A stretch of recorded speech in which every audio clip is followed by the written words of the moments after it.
Kalau dulu lu dengar kata kartel, yang kebayang itu pasti pistol, AK-47 atau machete ya kan. Tapi sekarang kartel Meksiko itu udah naik level, bre. Mereka udah mulai pakai yang namanya drone. Bukan cuman buat mata-mata nih, tapi juga buat nyerang langsung. Ini bukan drone mainan, ini senjata beneran gitu. Drone-drone ini terbang masuk ke wilayah udara Amerika ribuan kalinya per bulan.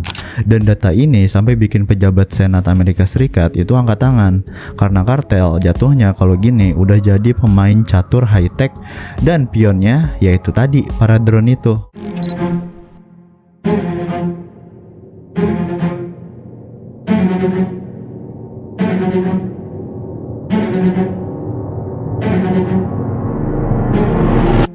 Tujuan utama mereka jelas ya kan, mapping titik lemah di perbatasan, cari waktu pas buat nyelundupin kokain, fentanyl, bahkan manusia. Kartel Sinaloa dan CGNG saling rebutan kontrol. Di dalam faksinya sendiri aja mereka udah saling bunuh. Kekacauan ini meluber sampai ke Amerika Serikat. Tapi jangan salah, kartel ini bukan geng pinggiran. Mereka udah jadi organisasi kriminal global dengan teknologi militer dan jaringan korupsi. Petugas di lapangan itu selalu satu langkah di belakang. Kartelnya terus belajar, terus adaptasi, dan satu hal yang pasti, mereka bakal ngelakuin apapun demi uang. Sistem sekarang itu kagak mampu ngejar mereka. Solusinya ya Amerika Serikat dan Meksiko harus kerja bareng gitu, saling bagi intel dan bentuk sistem pengawasan baru. Karena kalau kagak, dengan drone ini apalagi, kartel bakal terus eksploitasi setiap celah yang ada. Semua ini dimulai dari satu titik, yaitu tahun 2017, saat polisi Meksiko nangkep mobil berisi senjata dan satu drone yang udah dimodif jadi bom, bazooka bomber. Mereka sebut itu jadi awal dari era baru, era drone kamikaze bikinan kartel. Sekarang 2021 ke atas, mereka udah kagak cuman ngintip-ngintip, mereka bisa nyerang kapan aja. Dunia berubah dan perang modern juga udah mendarat di langit-langit perbatasan gitu. Kartel Jalisco Nueva Generación atau CGNG bukan lagi sekedar kelompok kriminal jalanan. Mereka sekarang mainnya itu di level paramiliter modern. Salah satu senjata andalan mereka ya drone tadi. Tapi ini bukan drone buat selfie, ini drone yang udah dimodifikasi jadi bom terbang. Makanya tadi gue bilang mirip kayak kamikaze gitu. Laporan keamanan dan pengakuan dari pihak kartel sendiri udah nunjukin kalau drone sekarang bukan sekedar alat eksperimen, ini udah jadi senjata wajib. Dan yang paling menakutkan adalah efek psikologisnya, bre. Lu dengar suara dengungan di atas kepala dan lu nggak tahu itu cuman lewat atau mau ngeledakin rumah lu ya kan. Guerrero, salah satu negara bagian di Meksiko, sekarang jadi semacam laboratorium perang. CGNG bahkan punya unit drone elit yang dilatih khusus buat ngubah drone komersial jadi alat-alat penghancur. Mereka kagak segan buat nyerang rumah, sekolah, bahkan gereja. Dan yang bikin makin gila, pelatihnya diduga orang Amerika sendiri. Kalau itu benar, orang-orang Amerika bukan cuma punya musuh dari luar gitu, tapi juga pengkhianat dari dalam. Kenapa drone? Karena murah, efisien, dan susah dilacak. Lu bisa beli drone beberapa ribu dolar, pasang bahan peledak, dan lu punya senjata yang bisa dikendaliin dari jauh tanpa harus ngorbanin anak buah. Tapi ini kan gak cuman soal ledakan gitu. Drone juga dipakai buat spionase. Lu pengen tahu posisi patroli, kirim drone. Lu pengen cari rute penyelundupan, kirim drone. Mereka bisa lihat segalanya dari atas dan ngasih info real time ke operator di daratan. Di Rio Grande Valley aja, tahun lalu tercatat ada 10.000 pelanggaran drone dan 25.000 penampakan. Kartel sekarang itu udah punya 17 kali lebih banyak drone, 2 kali lebih lama waktu terbang, dan dana yang kayaknya kagak ada habisnya. Mereka selalu satu langkah di depan. Tapi aparat juga kagak pengen tinggal diem ya kan. Sekarang Amerika Serikat dan Meksiko itu mulai pasang alat anti drone kayak Tethered Aerostat Radar System, balon radar gede yang mantau langit 24/7. Begitu drone mencurigakan muncul, langsung dikasih sinyal buat intersepsi. Pemerintah juga mulai dorong hukuman ekstra berat buat pelaku penyalahgunaan drone. Presiden Meksiko pun juga mulai ngelengkapin militernya dengan teknologi anti drone. Tapi semua ini baru permukaan, karena kalau lu zoom out sedikit, krisis di perbatasan Amerika Serikat dan Meksiko itu jauh lebih gede dari sekedar drone yang gue bahas kali ini. Ini adalah bom waktu, dan drone cuma salah satu kabel pemicunya. Lu mungkin mikir perbatasan Amerika Serikat Meksiko itu cuma garis di peta kan, tapi sebenarnya itu adalah zona konflik hidup-hidup, bre. Tempat di mana narkoba, manusia, senjata, dan kekuasaan itu saling sering tabrakan tiap harinya. Lu bayangin aja lagi nyetir santai di jalanan Meksiko yang panas dan terbuka, lagu favorit lu tiba-tiba lagi muter, matahari nyinarin kaca depan, dan tiba-tiba mobil lu disuruh berhenti. Bukan sama polisi, bukan sama tentara, tapi sama sekelompok pria bersenjata lengkap yang langsung jalan ke arah lu tanpa senyum, tanpa basa-basi. Dan bre, ini bukan adegan dari film Fast and Furious atau film-film action lain gitu. Ini kejadian yang beneran terjadi setiap hari di wilayah-wilayah yang sekarang udah lebih dikontrol sama kartel daripada sama pemerintah. Pos-pos jalanan, checkpoint, bahkan kadang perbatasan kecil di desa, itu semua dijagain sama orang-orang Sinaloa atau CGNG. Mereka bukan cuma dagang narkoba jatuhnya, mereka udah bikin aturan sendiri, mereka bikin pajak sendiri, dan kalau lu kagak nurut ya lu tahu sendiri gitu. Yang berlaku kan bukan undang-undang tapi peluru kalau sama mereka tuh. Kartel udah kayak bikin pemerintah bayangan. Mereka extort bisnis, mereka mutusin siapa yang boleh hidup dan siapa yang harus ngilang. Warga di sana hidup dalam ketakutan konstan. Lu nggak bisa jalan kaki tanpa mikir ulang, kagak bisa naik taksi tanpa was-was, nggak bisa buka usaha tanpa bayar upeti ke geng lokal. Dan pemerintah kadang mereka terlibat, kadang mereka kagak berdaya. Tapi yang jelas banyak yang korup sampai ke tulang. Satu warga bilang kagak ada rasa aman, kagak ada kedamaian, yang ada cuma nangis dan ketakutan. Dan lu tahu itu bukan lebay bre, karena di banyak tempat ekonomi tuh jadi runtuh. Kota-kota yang dulunya penuh warna dan budaya sekarang jadi kota hantu. Turis takut datang, usaha gulung tikar, warga pindah pelan-pelan sampai akhirnya yang tersisa cuman debu, mural pahlawan lokal, dan papan toko yang udah karatan. Dan pemerintah Meksiko sebenarnya udah coba buat ngelawan. Mereka ngirim ribuan tentara dan polisi federal ke daerah konflik. Tapi itu malah bikin situasi jadi makin tegang. Karena sekarang kartel jadi makin brutal. Muncul grup baru yang lebih ganas, lebih nekat, dan lebih siap buat ngelawan balik. CGNG misalnya, mereka agak cuman jual narkoba kan, yang kayak gue bilang tadi gitu.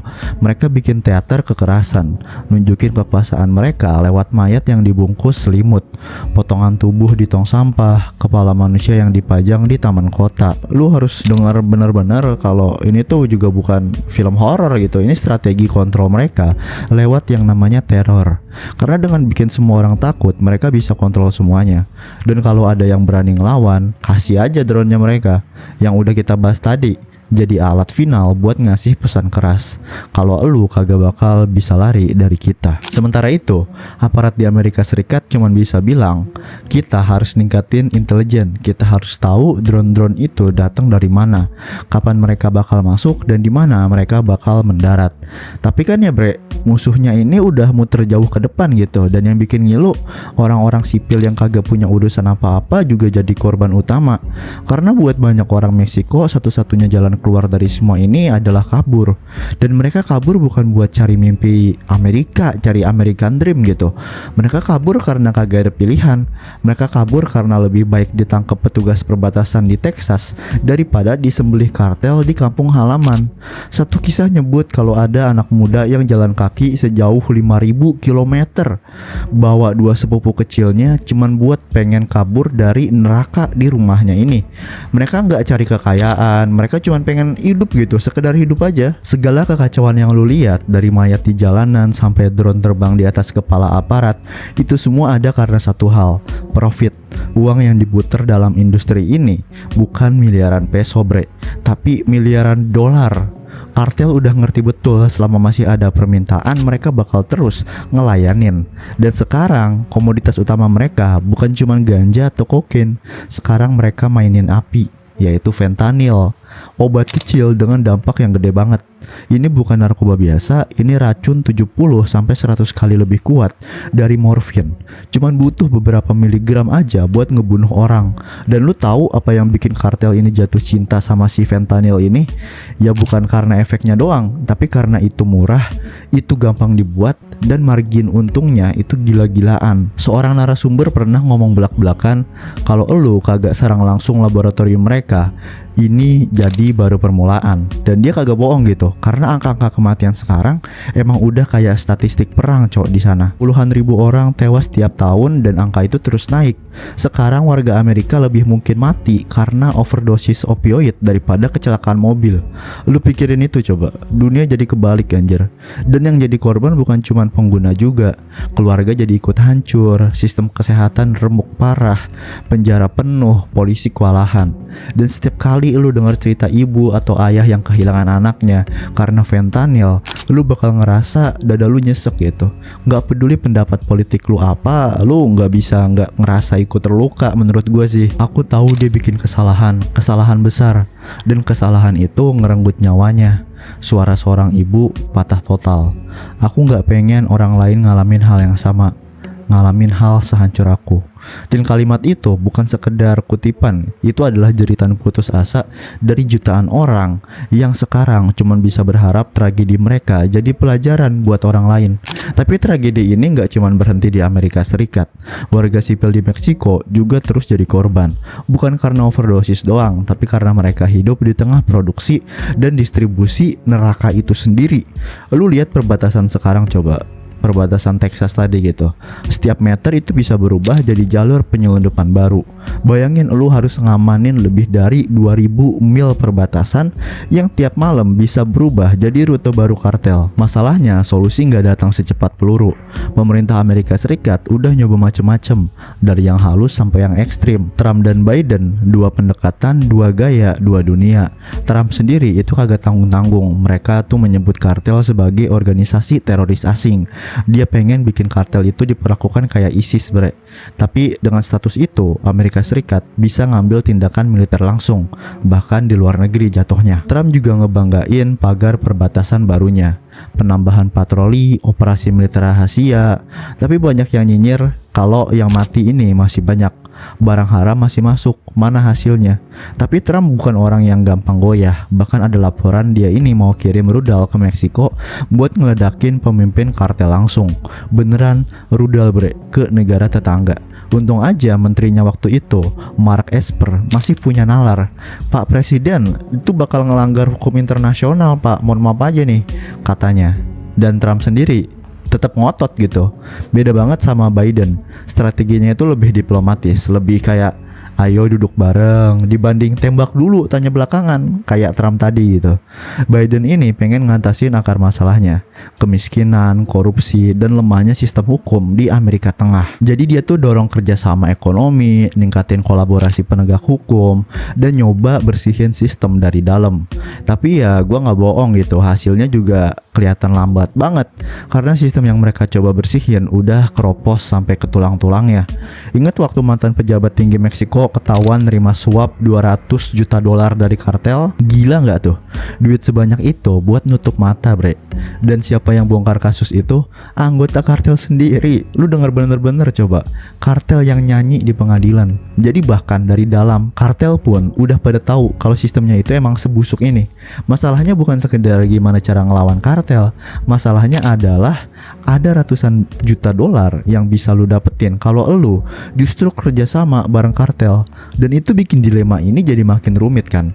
Banyak yang bilang kalau di balik layar permainan ini udah kagak bersih lagi.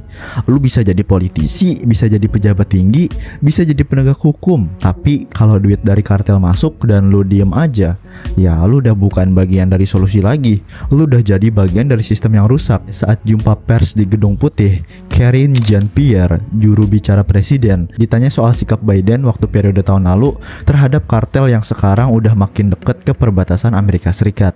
Dan ya seperti biasa jawabannya tuh kedengarannya optimis, tapi tetap kerasa kayak jawaban PR gitu. Dia bilang kerja presiden kita soal fentanyl udah bikin level penyelundupan di perbatasan turun ke titik terendah dalam sejarah. Terus dia nambahin juga soal sanksi-sanksi yang udah dijatuhin ke para pengedar dan penyandang dana kartel. Kedengarannya keren kan gitu, kayak ada progres lah gitu. Tapi di lapangan barang masih masuk, orang masih mati, dan sistem juga masih bobrok. Jadi klaim-klaim ini ya perlu dipertanyakan gitu. Strategi mereka itu jelas, ngehajar demand-nya, dan supply nanti otomatis bakal mati sendiri. Tapi itu cuman gampang diomongin, susah banget bre dilakuin. Lu bayangin mau nurunin angka kecanduan opioid di seluruh Amerika Serikat. Itu bukan kerjaan seminggu 2 minggu, itu misi bertahun-tahun. Dan di tengah-tengah itu kartel udah panen dolar tiap harinya. Kartel kan nggak mungkin stagnan juga gitu. Dan akhirnya kita balik lagi ke dua nama besar, Trump dan Biden. Dua tokoh yang mewakilin dua pendekatan ekstrim tadi dari Amerika Serikat. Trump itu ibaratnya kayak api, belak-belakan, ngebut, ngegas, bangun tembok, kirim tentara, cap kartel sebagai organisasi teroris asing. Dan kalau bisa, lempar udah langsung ke rumah bos kartel di Sinaloa. Beneran itu pernah jadi ide gila dia. Sampai-sampai Bapak Menteri Pertahanannya waktu itu ya, sebelum diganti jadi Menteri Peperangan, waktu itu harus ngerem dia sambil bilang, "Pak, itu pelanggaran hukum internasional." Tapi ya gitulah Trump, langsung hantam kepala tipenya gitu. Biden beda, dia ini lebih kayak air, lembut, pelan, tapi ngalir terus. Pendekatannya tuh panjang-panjang, ngomongin akar masalah, kemiskinan, korupsi, kurangnya lapangan kerja. Dia ngajak Meksiko dan negara-negara Amerika Tengah buat duduk bareng, kerjasama, bangun sistem yang bisa cegah kartel ini, dapat simpati dan rekrut anggota baru dari kalangan muda. Sementara kalau ngomongin perekrutan anggota baru dari kalangan muda, itu akarnya juga dalam lagi tuh bre. Pernah gue bahas di video ini. Tapi yang jadi masalah, yang satu ini terlalu cepet dan bikin geger, yang satu terlalu pelan dan kagak kelihatan hasilnya. Strategi Trump itu bisa ngancurin relasi diplomatik, bisa bikin kekerasan jadi makin merajalela. Tapi strategi Biden, ya pelaksanaannya ribet, perlu komitmen jangka panjang, dan kagak ada jaminan kartel bakal nunggu sambil tepuk tangan. Mereka terus gerak, kayak yang tadi gue bilang, kartel gak mungkin stagnan juga. Mereka kagak nunggu proposalnya disetujui di Kongres. Yang jelas perang ini jauh dari kata selesai. Di luar sana, di perbatasan dan di kota-kota kecil Meksiko, orang-orang masih ngungsi, masih kehilangan keluarga, dan masih hidup dalam bayang-bayang kartel. Di Amerika Serikat, keluarga-keluarga itu masih kehilangan anaknya gara-gara fentanyl, dan rumah sakit masih over kapasitas gitu. Polisi masih kebanjiran kasus. Dan sementara itu kita semua, kita cuma bisa nonton, nunggu, berharap, nunggu terobosan yang entah kapan datangnya, nunggu pemimpin yang berani ngambil resiko tanpa ngelanggar hukum, nunggu satu momen di mana sistem akhirnya bilang cukup.